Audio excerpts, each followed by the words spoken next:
नमस्कार दोस्तों, आप सभी का स्वागत है कॉग्निटिव बिहेवियरल थेरेपी के इस कोर्स के अंदर। मैं हूं आपका दोस्त डॉक्टर कन्हैया, बीकानेर, राजस्थान से। दोस्तों, अभी तक आपने जो कॉग्निटिव बिहेवियरल थेरेपी है, जो सीबीटी है, उसकी स्टेप बाय स्टेप लर्निंग आप बहुत अच्छे से कर रहे हो। मुझे पूरा यकीन है आप सारे इंस्ट्रक्शंस को बहुत अच्छे से समझ रहे हो, अंडरस्टैंड कर रहे हो और अपनी डायरी के अंदर उसके नोट्स भी लगातार बना रहे हो। मैंने आपके साथ में 21 सेशन शेयर किए थे और जो लास्ट वाला जो सेशन था वो बहुत ही जबरदस्त था, अमेजिंग था, जो लास्ट के 3 सेशंस थे, क्योंकि उसके अंदर मैंने आपको ये एक्सप्लेन किया था कि एक सिंगल जो थॉट है, वो सिंगल थॉट कैसे हमारे अंदर इतने सारे सिम्टम्स क्रिएट कर देता है, जिसके अंदर मैंने आपको पूरा प्रोसेस एक्सप्लेन किया था। दोस्तों, आज मैं आपको एग्जांपल के साथ में एक्सप्लेन कर रहा हूं कि कैसे एक सिंगल थॉट हमारी पूरी बॉडी के अंदर इतने सारे सिम्टम्स पैदा कर देता है। समझिएगा इसको, जो मैंने लास्ट वाले सेशन में आपको एक्सप्लेन किया था कि जो बॉडी और जो हमारे माइंड का आपस में क्या रिलेशनशिप है, जिसके कारण हमारे माइंड में कोई भी एक सिंगल थॉट आता है तो वो किस तरह से कबाड़ा क्रिएट कर देता है। जो रिलेशनशिप था वो मैंने आपको ये एक्सप्लेन किया था कि हमारे अंदर जितने भी सिम्टम्स क्रिएट होते हैं, सर बहुत अच्छे से पता है, जितने भी सिम्टम्स क्रिएट होते हैं, आपने बताया था कि ये एएनएस की बदौलत है। एएनएस के कारण ये सारे सिम्टम्स पैदा होते हैं। और एएनएस में जो गड़बड़ है वो कब होती है? जब भी आपको एंजाइटी होती है। एंजाइटी तब होती है जब भी हमारे अंदर नेगेटिव फीलिंग आती है, नकारात्मक भावनाएं पैदा होती है, नेगेटिव इमोशंस आते हैं। ये किस में आते हैं? आपके लिम्बिक सिस्टम के अंदर। जब भी आपके लिम्बिक सिस्टम के अंदर नेगेटिव इमोशंस क्रिएट होते हैं तो एंजाइटी क्रिएट होती है। और ये नेगेटिव इमोशंस लिम्बिक सिस्टम में कब क्रिएट होते हैं? जब हमारे अंदर सेरोटोनिन का मामला कम हो जाता है।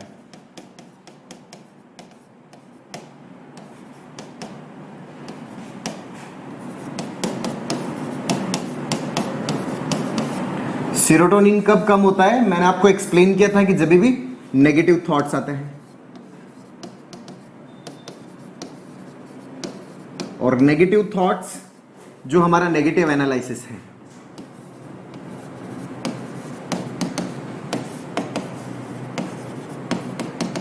और नेगेटिव एनालिसिस किस चीज का? जो भी इंफॉर्मेशन आ रही है, ये इंफॉर्मेशन कहां से आ रही है भाई? हमारे पास में ये आ रही है हमारे एनवायरमेंट से।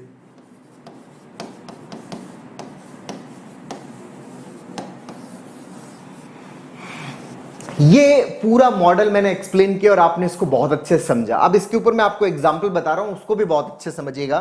दोस्तों, मैंने जब हमारा सेशन शुरू हुआ था तो उस समय मैंने ये एक्सप्लेन किया था कि कोई भी प्रॉब्लम हमारे माइंड से रिलेटेड है या हमारे बॉडी से रिलेटेड है, इसको पहचान करने के तरीके बताए थे कि आप इन्वेस्टिगेशंस करवाओ। और उसके अंदर मैंने एक साइकोलॉजिकल फीवर का एग्जांपल दिया था आपको। साइकोलॉजिकल फीवर मतलब जिसमें बॉडी के सारे टेस्ट नॉर्मल है, सारे ब्लड काउंट्स नॉर्मल है, बट फिर भी शरीर गर्म रहता है, बुखार रहता है, बुखार टूटता नहीं है। तो ये प्रोसेस किस तरह से है, ये मैकेनिज्म किस तरह से है, ये सारा का सारा मामला मैं आपको एक्सप्लेन कर रहा हूं, समझिएगा। ये एक रियल एग्जांपल है एक महिला का, जिनकी एज जो है वो 50 ईयर के करीब इनकी एज है।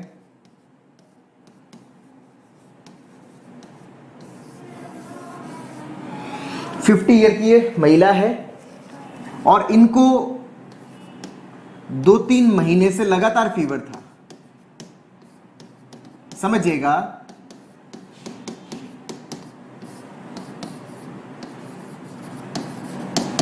दो 3 महीने से लगातार फीवर था। और फीवर से रिलेटेड जितने भी टेस्ट थे, बुखार से रिलेटेड,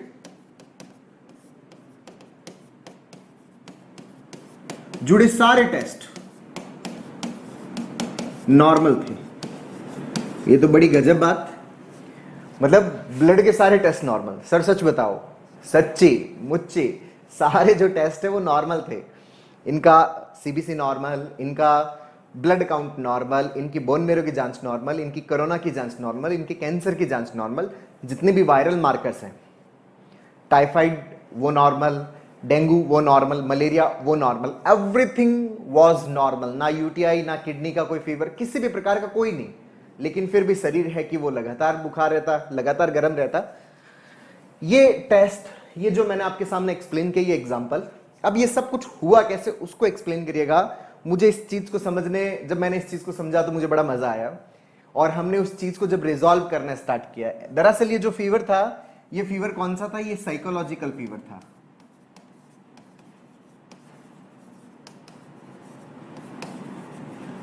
और जैसे ही हमने साइकोलॉजिकल ट्रीटमेंट स्टार्ट किया, जो इनका फीवर टूट नहीं रहा था वो फीवर इनका टूट गया, इनको रिलीफ मिलने लग गया। ये कैसे हुआ समझिएगा इसको, बड़ी शानदार मैकेनिज्म जो मैं आपको एक्सप्लेन कर रहा हूं साइकोलॉजिकल फीवर की। दरअसल ये जो महिला है, इनका जो बच्चा है वो मेडिकल में था, डॉक्टर है इनका बेटा। और जब आपको पता है कि जो कोविड की जो फर्स्ट वेव आई थी, उस समय बहुत बड़ा पैनिक क्रिएट हो गया था, उस समय बहुत डर गए थे, क्योंकि उस समय कोरोना के बारे में हमें कुछ ज़्यादा पता नहीं था। अब तो हमें कोरोना के बारे में सब कुछ पता है, ऑलमोस्ट पता है, और जो नहीं पता वो आने वाले समय में और पता चल जाएगा। तो इनका जो बेटा है वो डॉक्टर है और कोविड सेंटर था।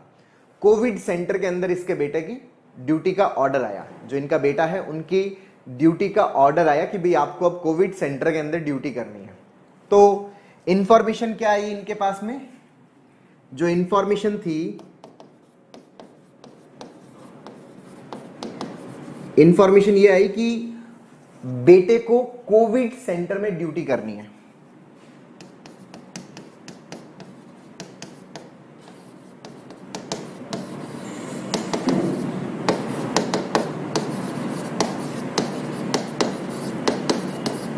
तो ये एक इंफॉर्मेशन आई। अब कोई भी इंफॉर्मेशन हमारे दिमाग में आती है, मैंने आपको बताया कि हमारा दिमाग क्या करता है, उसको एनालाइज करता है। सच्ची? यस, हमारा दिमाग क्या करता है, उसको एनालाइज करता है।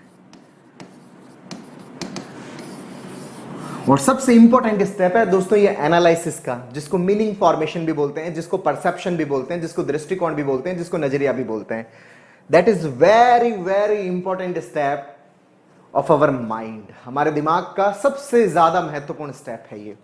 तो जैसे ये इंफॉर्मेशन आई कि बेटे को कोविड सेंटर के अंदर ड्यूटी करनी है, तो इन्होंने इस चीज को एनालाइज करना स्टार्ट किया कि अरे ये कोविड सेंटर के अंदर ड्यूटी कर रहा है, तो ये इसको कोरोना हो जाएगा, और इसको कोरोना हो गया तो ये एक्सपायर हो जाएगा।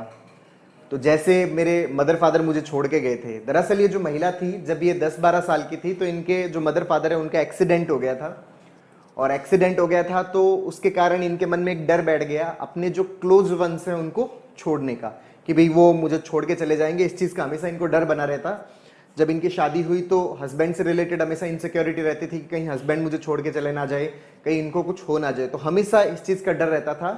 तो फिर शादी हो गई, बच्चे हो गए, बच्चों से रिलेटेड भी थोड़ा बहुत रहता था। लेकिन जैसे ये ऑर्डर आया, इस ऑर्डर के कारण तो और ज़्यादा इनके अंदर घबराहट पैदा हुई कि बेटा कोविड सेंटर में जा रहा है, और कोविड सेंटर में जा रहा है तो कोविड सेंटर में डेथ हो जाएगी। तो पहला तो कि कोविड सेंटर में ड्यूटी कर रहा है तो इसको कोरोना हो जाएगा, ये भी एक जनरलाइज्ड इंफॉर्मेशन है, क्योंकि जितने भी लोग कोविड सेंटर में ड्यूटी कर रहे थे सबको कोविड नहीं हुआ। पहला जो यहां पर एनालिसिस में गड़बड़ की जा रही थी, एक तो जनरलाइजेशन। फिर इसको कोरोना हुआ तो ये एक्सपायर हो जाएगा। तो कोरोना के अंदर जितने भी कोरोना के जो भी जिनको भी कोरोना हुआ, क्या सारे एक्सपायर हो गए? बिल्कुल भी नहीं, ऐसा बिल्कुल भी नहीं था। ये भी क्या है? जनरलाइजेशन। फिर उसके बाद में कि जिस तरह से मेरे फादर मदर मुझे छोड़ के गए, उस तरह से ये मुझे छोड़ के चला जाएगा। मतलब पास्ट के नेगेटिव एक्सपीरियंस को अपने वर्तमान पर लागू करना, ये भी क्या हो गया? जनरलाइजेशन। मेरा तो पूरा जीवन खराब हो गया, मेरे बच्चे की पूरी लाइफ खराब हो गई। ये परवेजिव एनालिसिस, अब कुछ नहीं हो सकता, अब हमेशा ऐसा ही रहेगा। ये परमानेंट एनालिसिस, मतलब कंटिन्यूअसली वो क्या कर रहे थे, इसको डिसफंक्शनली इसको क्या कर रहे थे? एनालाइज कर रहे थे। और इस डिसफंक्शनल एनालिसिस से दिमाग में क्या थॉट आया? मैंने आपको बताया था कि एनालिसिस के बाद में क्या क्रिएट होता है? एनालिसिस के बाद में थॉट, विचार। यस, यहां पे थॉट क्या आ रहा है? बेटे को कोरोना हो जाएगा,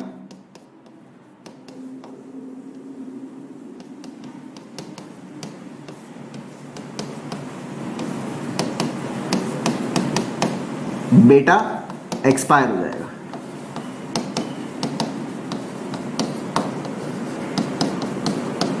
ये मुझे छोड़ के चला जाएगा।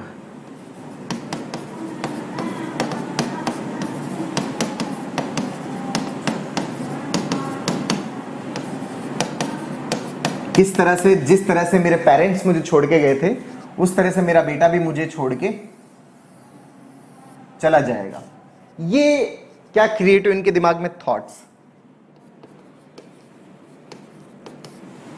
ये थॉट क्रिएट हुए कि जी भाई जैसे मेरे पेरेंट्स गए थे वैसे ये छोड़ के चला जाएगा। मैंने आपको बताया था कि जो एनालिसिस है वो किस पे डिपेंड करता है, एनालिसिस डिपेंड करता है हमारे परसेप्शन के ऊपर। मतलब हमारा जो लर्निंग है, पास्ट की लर्निंग हमारी कैसी हो रखी है, जब तक हमारे दिमाग में ये पास्ट में ये थॉट गए हुए नहीं होंगे कि भाई किसी को कोरोना होने का क्या मतलब है, उस टाइम तक हमारे दिमाग में थॉट क्रिएट नहीं होते। हमारे दिमाग में ऑलरेडी इन्फॉर्मेशन गई हुई होती है कि देखो कोविड की वजह से डेथ हो जाती है, छोड़ के चले जाते हैं, पेरेंट्स छोड़ के चले गए तो ये भी छोड़ के चले जाएगा। ये जो हम रेफरेंस ले रहे हैं अपने पास्ट के इवेंट से, जो हमारी स्टोर्ड इंफॉर्मेशन से, ये रेफरेंस लेने का जो प्रोसेस है ना, इसी को अपन क्या बोलते हैं, एनालिसिस और परसेप्शन बोलते हैं। आपके दिमाग में अगर इंफॉर्मेशन गई हुई नहीं है ना, तो आप कभी भी इस इंफॉर्मेशन का वैसा मतलब नहीं निकाल पाओगे। अभी चंद्रमा पर क्या हो रहा है, अभी मंगल ग्रह पर क्या हो रहा है, आपको कुछ नहीं पता। क्यों? क्योंकि हमारे दिमाग में उसकी इंफॉर्मेशन नहीं गई हुई। जब हमारे दिमाग में उसकी इंफॉर्मेशन नहीं गई हुई तो हम उसको बिल्कुल भी एनालाइज नहीं कर सकते। हम उसी चीज को एनालाइज कर सकते हैं जो ऑलरेडी हमारे अंदर गया हुआ है, जो हमारे दिमाग में घुसा हुआ है वही बाहर आएगा भाई, समझिएगा। तो यहां पर ये थॉट क्रिएट हुआ। अब ये थॉट पॉजिटिव है या नेगेटिव है, ये डिपेंड करता है हमारी डिजायर पे। मैंने आपको बताया था कि पॉजिटिव और नेगेटिव थॉट के बीच में जो क्लासिफिकेशन है, उसको क्लासिफाई करने का बहुत सिंपल सा तरीका है कि आपके दिमाग में जो भी थॉट आ रहा है वो आपकी इच्छा के अकॉर्डिंग आ रहा है, इच्छा के अनुसार आ रहा है, या इच्छा के विपरीत आ रहा है। अगर इच्छा के अनुसार आता है तो वो पॉजिटिव होता है, और इच्छा के विपरीत आता है तो वो नेगेटिव आता है। जब इनसे पूछा गया कि भाई आप चाहते हो आपके बेटे को कोरोना हो, नहीं सर मैं बिल्कुल नहीं चाहती कि मेरे बेटे को कोरोना हो, वो एक्सपायर हो, मुझे छोड़ के चला जाए, मैं ऐसा बिल्कुल भी नहीं चाहती। तो ये जो थॉट है ये चाहत के क्या है, विपरीत थॉट है, ये चाहत के अगेंस्ट थॉट है, इसलिए क्या है, नेगेटिव थॉट। अब जैसे ये नेगेटिव थॉट आया, मैंने आपको बताया कि जो नेगेटिव थॉट है इसको मैंने क्या बोला, नकारात्मक। क्यों बोला? डिजायर के अकॉर्डिंग। तो जैसे ये नेगेटिव थॉट आया तो यहां पर जो नेगेटिव थॉट है उसके कारण मैंने आपको बताया था कि जो सीरोटोनर्जिक न्यूरॉन्स हैं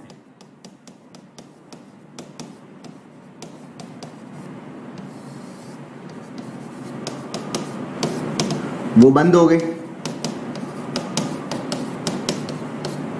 अच्छा, तो सीरोटोनर्जिक न्यूरॉन्स बंद हो गए, क्यों? क्योंकि नेगेटिव थॉट क्रिएट हो रहे हैं। अच्छा, सीरोटोनर्जिक न्यूरॉन्स बंद होने से क्या फर्क पड़ेगा? अरे बहुत फर्क पड़ेगा। क्या फर्क पड़ेगा अभी देखते हैं। ये बंद हो गया तो सीरोटोनिन का लेवल कम हो गया,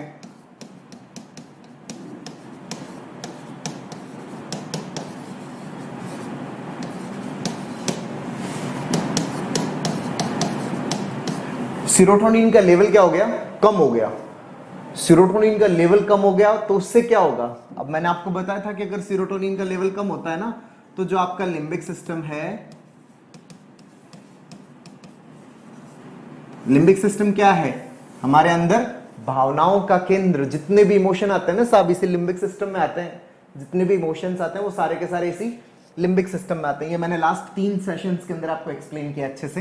तो जो लिम्बिक सिस्टम है, लिम्बिक सिस्टम में सीरोटोनिन का मामला कम हो गया तो अब इसके अंदर क्या आने लग जाते हैं, नेगेटिव इमोशन।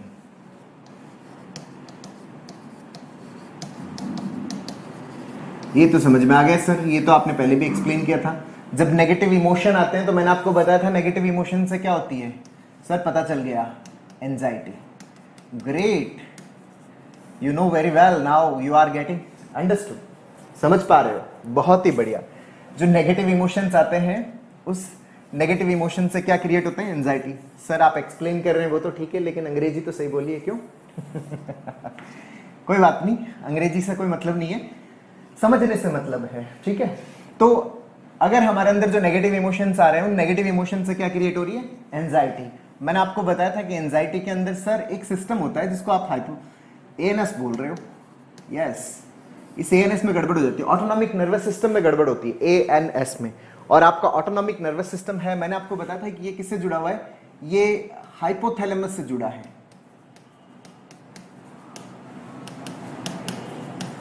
ये भी सर आपने एक्सप्लेन किया था कि जो आपका ANS है वो किससे जुड़ा हुआ है, हाइपोथैलेमस से। अदरवाइज लास्ट के 3 सेशंस बहुत अच्छे से देखिए क्या दोस्तों, बहुत अच्छे से समझिएगा, उसमें मैंने पूरा एक्सप्लेन किया है। ये आपके हाइपोथैलेमस से जुड़ा है, और हाइपोथैलेमस में जो होता है वो टेम्परेचर का सेंटर होता है, तापमान नियंत्रण का केंद्र होता है, हमारी बॉडी के तापमान नियंत्रण का केंद्र होता है। और इसमें गड़बड़ हो गया, अब इसमें गड़बड़ हुआ तो हमारी बॉडी का टेम्परेचर क्या हो गया, बढ़ गया।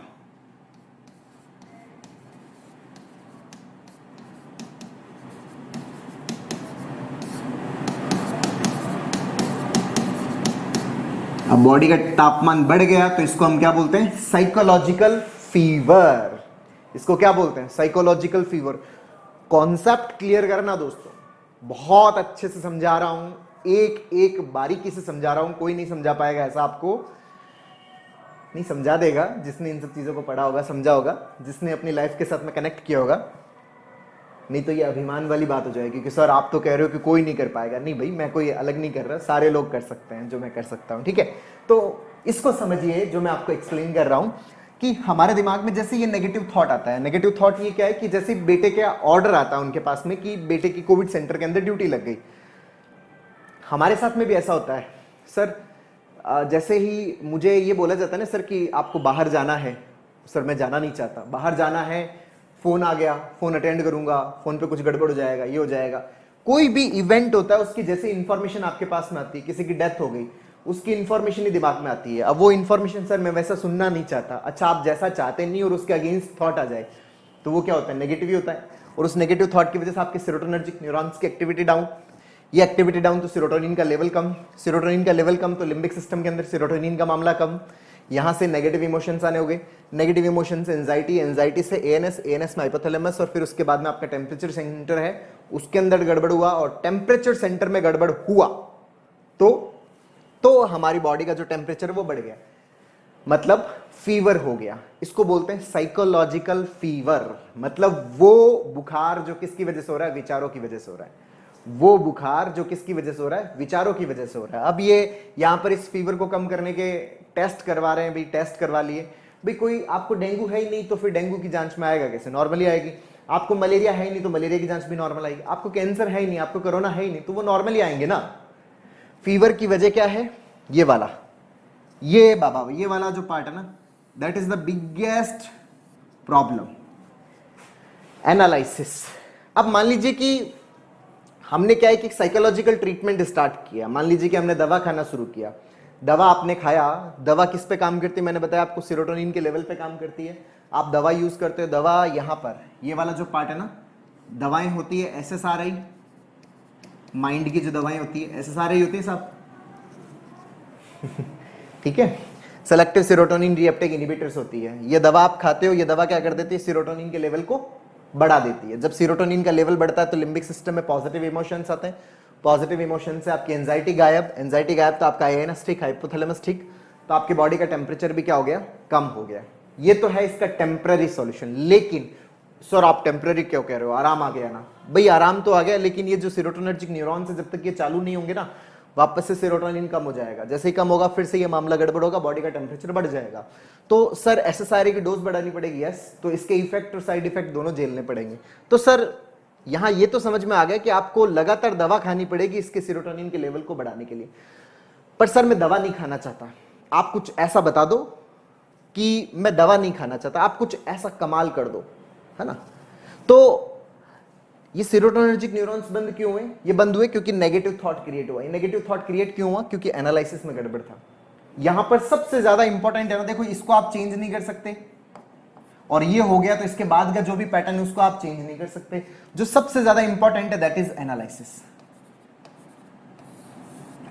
एनालिसिस जो होता है, परसेप्शन जो होता है, जैसा परसेप्शन हमारे दिमाग में क्रिएट होता है उस परसेप्शन के अकॉर्डिंग ही हमारे अंदर फीलिंग्स आती है, उसी के अकॉर्डिंग ही हमारा बिहेवियर होता है। सब कुछ उस परसेप्शन के अकॉर्डिंग ही होता है।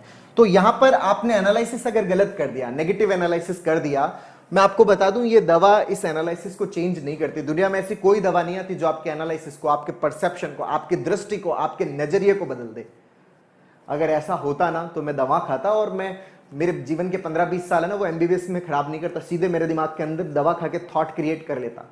एनालिसिस जो है ना वो लर्निंग का पार्ट है। जो भी पैदा होने से अब तक आपने जो भी सीखा अपने जीवन में, जो भी आपके साथ में एक्सपीरियंसेस हुए, मेडिसिन उन एक्सपीरियंसेस को नहीं चेंज करती, उनके परसेप्शन को चेंज नहीं करती जी। एनालिसिस जो डिपेंड कर रहा है, किस पे डिपेंड करता है? ये न्यूरल पैटर्न्स पे डिपेंड करता है।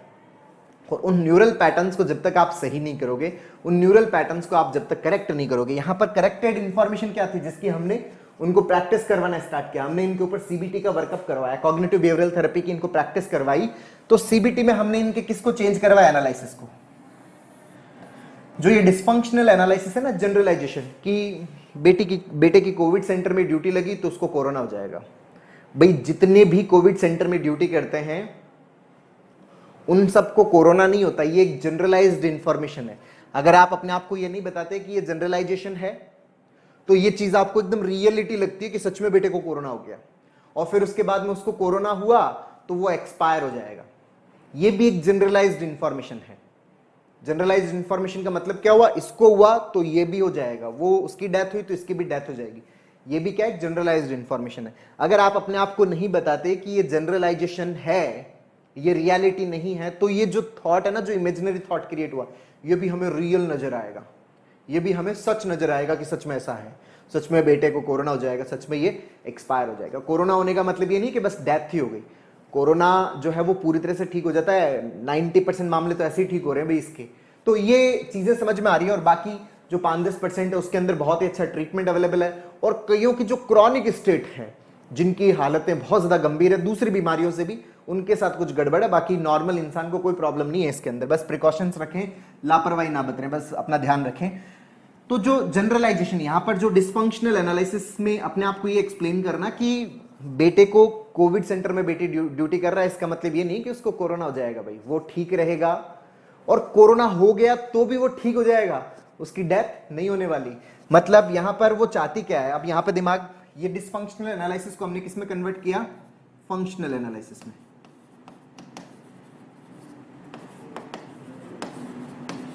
मतलब मोर रियलिस्टिक, मोर एडेप्टिव एनालिसिस में क्रिएट किया कि भाई ये जनरलाइजेशन है, जनरलाइजेशन की वजह से इस तरह के थॉट क्रिएट हो रहे हैं, जबकि एग्जैक्टली बेटे को कोरोना नहीं होना।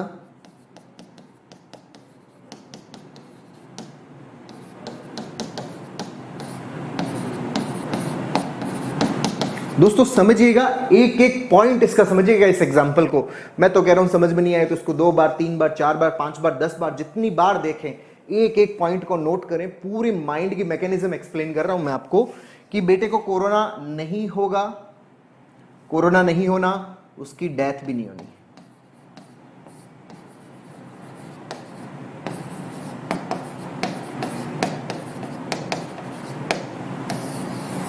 क्योंकि मेरे दिमाग में जो ये क्रिएट हो रहा है ना, ये क्या है, जनरलाइज्ड इंफॉर्मेशन है, ये रियल इंफॉर्मेशन नहीं है।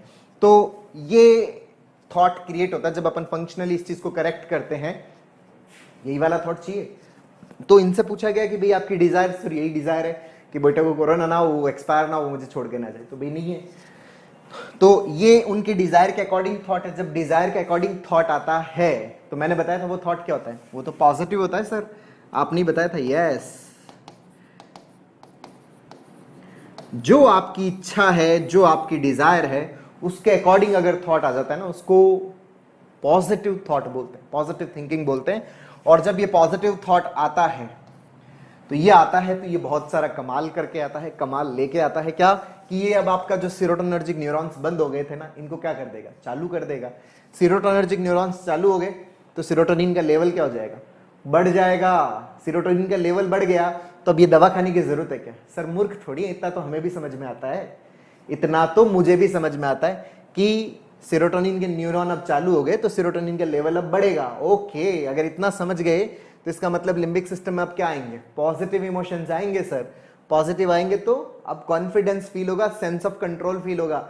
आपने बताया था कि पॉजिटिव इमोशंस का मतलब जब आपको sense of security, sense of certainty और सेंस ऑफ प्रिडिक्टेबिलिटी फील होती है। और जब ये तीनों फील होते हैं तो सेंस ऑफ कंट्रोल फील होता है, और उस सेंस ऑफ कंट्रोल से सेंस ऑफ कॉन्फिडेंस डेवलप होता है। सर और जब आप कॉन्फिडेंट हो गए, नो एंजाइटी, कोई एंजाइटी नहीं। और जब एंजाइटी नहीं तो आपके एएनएस में भी गड़बड़ नहीं, एएनएस में गड़बड़ नहीं तो आपका हाइपोथैलेमस भी नॉर्मल रहेगा, हाइपोथैलेमस नॉर्मल रहेगा तो बॉडी का टेम्परेचर भी क्या रहेगा, नॉर्मल रहेगा। बॉडी का टेम्परेचर नॉर्मल तो आपका जो साइकोलॉजिकल फीवर है वो गायब हो जाएगा, साइकोलॉजिकल फीवर जो है वो नॉर्मल हो जाएगा, ठीक हो जाएगा, जैसा कि उन महिला के अंदर हुआ। ये दोस्तों रियल एग्जाम्पल मैं आप लोगों के साथ में शेयर कर रहा हूं। इस एग्जाम्पल को बहुत अच्छे से अंडरस्टैंड करिए, बहुत अच्छे से समझिए कि किस प्रकार एक सिंगल गलत एनालिसिस बॉडी के अंदर कितना क्रॉनिक सिम्टम क्रिएट कर देता है। सिंगल एक एनालिसिस। यहां पर जो सबसे बड़ा, जो हमें जिस चीज के ऊपर वर्कअप करना है ना, वो वर्कअप हमें इसके ऊपर करना है दोस्तों।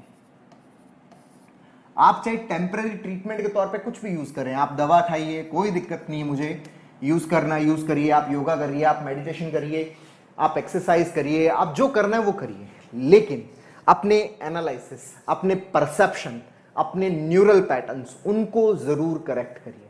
अगर आपने उनको करेक्ट नहीं किया ना तो ये पूरा मामला बिगड़ जाता है। यहां पर कहते हैं ना कि शर्ट का अगर पहला बटन अगर खराब लग जाए तो सारे बटन क्या हो जाते हैं, गड़बड़ हो जाते हैं। ये आपका जो एनालिसिस है ना, ये किस पे डिपेंड करता है, ये डिपेंड करता है न्यूरल पैटर्न्स के ऊपर।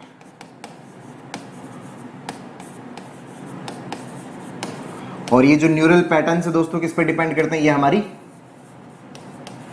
लर्निंग के ऊपर डिपेंड करते हैं।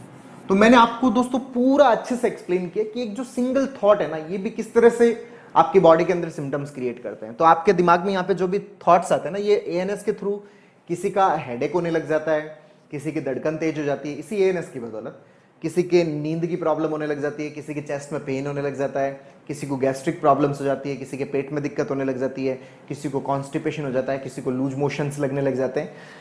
ये जितने भी है ना, ये सिम्टम्स है। अब मान लीजिए कि किसी को बुखार हुआ तो ये बार बार फिजिशियन के पास जा रहे थे, जब फिजिशियन से मामला यूं सेटल हो गया कि भाई अब इनको कोई ऐसा कुछ है नहीं जिसकी वजह से फीवर क्रिएट हो सकता है, तो फिजिशियन ने फिर साइकेट्रिस्ट के पास भेजा। तो मान लीजिए कि किसी के पेट में दिक्कत हो रही है, वो अगर लगातार पेट का ही ट्रीटमेंट लेते रहेंगे जहां से सब नॉर्मल है, तो अपने इस एनालिसिस को नहीं बदलेंगे ना, तो लगातार ही चलता रहेगा। लोगों को आईबीएस की प्रॉब्लम होती है, वो लगातार पेट का ट्रीटमेंट लेते रहते हैं। मैं मानता हूं कि आपको तकलीफ पेट की है, मैं ऐसा नहीं कह रहा कि आपकी तकलीफ नहीं है, आपके पेट में तकलीफ है, आपके सांस में दिक्कत है, आपकी धड़कन बढ़ रही है, आपके कॉन्स्टिपेशन हो रहा है, आपके लूज मोशंस हो रहा है, आपको नींद की प्रॉब्लम है।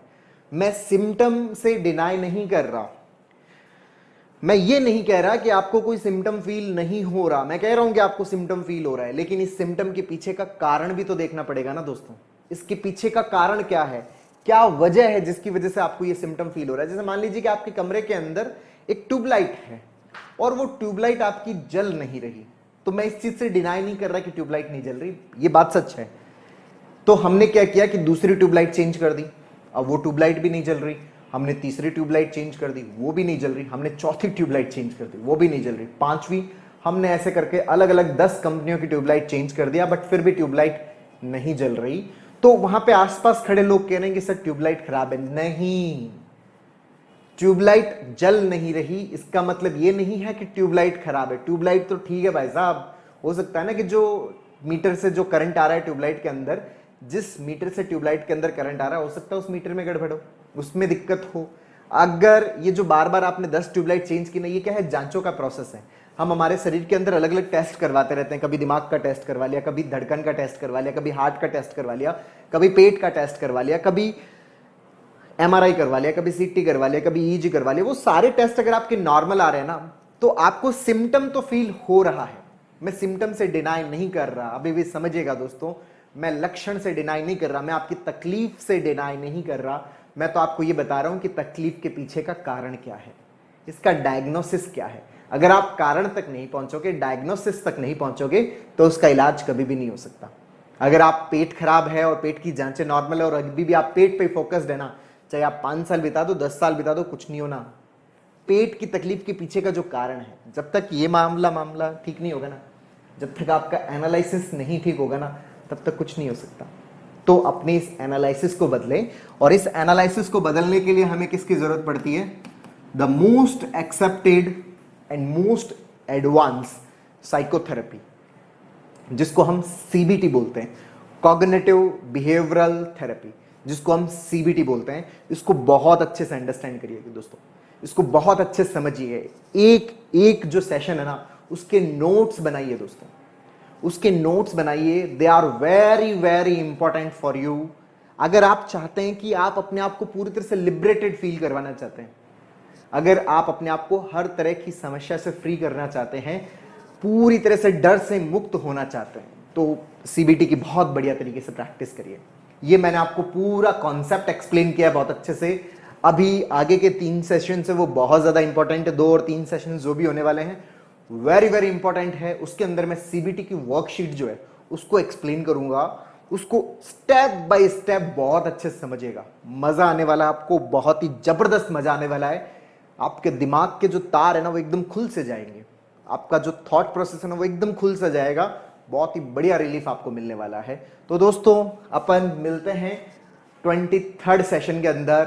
तब तक के लिए बहुत बहुत धन्यवाद दोस्तों। जय हिंद, जय भारत।